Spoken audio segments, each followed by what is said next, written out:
құрметті оқушылар, бүгінгі 19 сабақтың тақырыбы дауыссыз дыбыстардың түрлері. Сабақтың мақсаты дауыссыз дыбыс түрлерін білемін, мәтіннің тақырыбы мен ондағы негізгі ойды анықтаймын.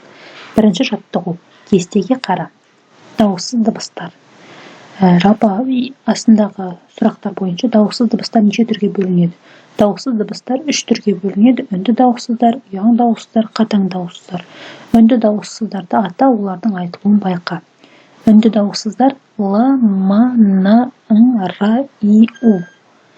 Дыбыстары жалпы үнді дауыссыздардың айтылуын байқа. Үнді дауыссыз дыбыстар айтылғанда үн мен салдардың қатысынан жасалып, салдардан үн басым болады.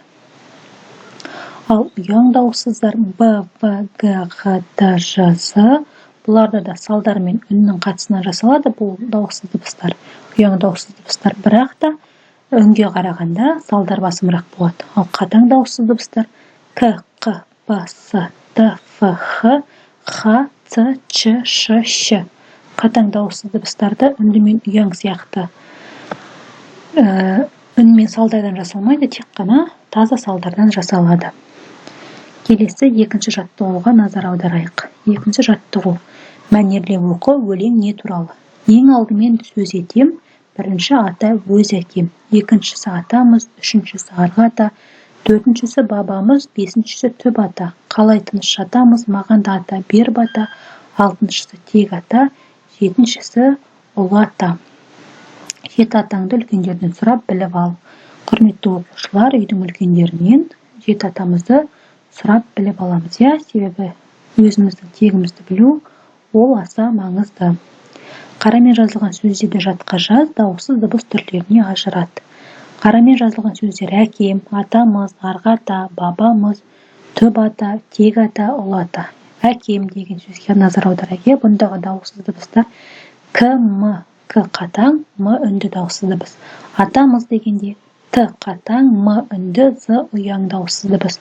Арғы ата Р, Х, Р үнді дауыссыз, Х ұяң дауыссыз, Т қатаң дауыссыз дыбыс. Бабамыз дегенде Б ұяң, М үнді, З ұяң дауыссыз дыбыстар. Түп ата дегенде Т, П дыбыстары екеуі де қатаң дауыссыз дыбысқа жатады. Тек ата дегенде Т қатаң, К де қатаң дауыссыз дыбысқа жатады. Ұлы ата дегенде Л үнді, Т қатаң дауыссыз дыбысқа жатады. Келесі шығармашылық үзіліс. Үшінші жаттығу. Суретке қара, осы сурет бойынша не айтасың? Біз суретте үлкен ағашты көріп тұрмыз.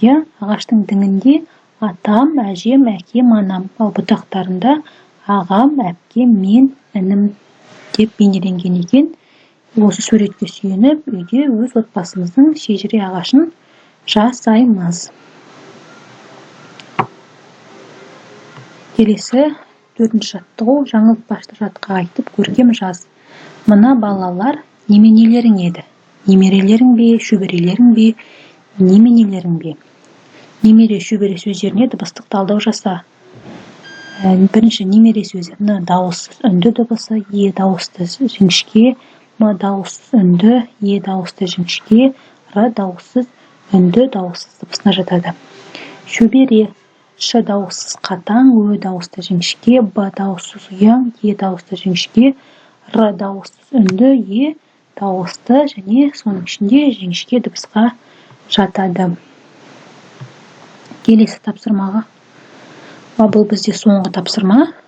Осымен оқушылар, біздің сабағымыз аяқталды. Келесі сабақта кездескенше қош сау болыңыздар. Егер сабақ пайдалы болған болса, арнама міндетті түрде жазылып, лайк басып төменге өз пікірлеріңізді білдіре кетіңіздер.